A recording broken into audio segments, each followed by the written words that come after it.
బంగారు గనులు ఉన్నాయి. మరి అక్కడ సైదాపురంలో తెల్ల రాయి ఉంది. మరి గూడూరు చిల్లకూరులో ఇసుక ఉంది. మరి ఇసుకలో ఇక్కడ కూడా సామాజిక న్యాయం కావాలి, వర్గీకరణ కావాలి. వేల కోట్ల ఆస్తులను ఒకరిద్దరికే ఇస్తే అది ఎట్లా సామాజిక న్యాయం అవుతుంది? ఒక ఇసుక ఒక లారీ 1,00,000 రూపాయలకు అమ్ముకుంటున్నారు బయట దేశాల్లో. దాంట్లో కావాలి, మాకు దాంట్లో కావాలి వర్గీకరణ. సామాజిక న్యాయం ఇసుకలో కావాలి. సామాజిక న్యాయం అక్కడ ఉన్నటువంటి ఇసుక, రిఫైన్డ్ ఇసుకలో కావాలి.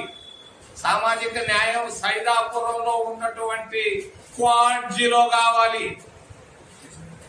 సామాజిక న్యాయం కావాల్సింది గనుల్లో. నేను వెళ్ళాను గనుల శాఖకు మొన్న 2-3 రోజుల నాడు వెళ్ళి అడిగాను, ఈ రాష్ట్రంలో ఎన్నో మైళ్ళు ఉన్నాయి కదా, ఒక్క ఎస్సీ అన్నా ఉన్నాడా అని అడిగాను. లేరు అని చెప్పారు. ఇక్కడ తీసుకురావయ్యా సామాజిక న్యాయం.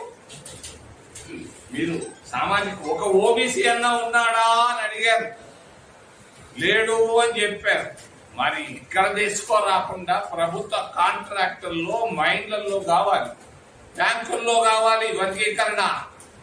ఒక్క మార్వాడీలే తీసుకుంటున్నారు 50%, లక్షల కోట్ల డబ్బు ఎగ్గొడుతున్నారు కూడా వాళ్ళు.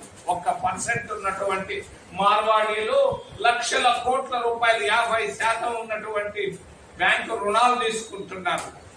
మరి 25% ఉన్నటువంటి ఎస్సీలు, ఎస్టీలు వాళ్ళకు 1% లోపిస్తున్నారు.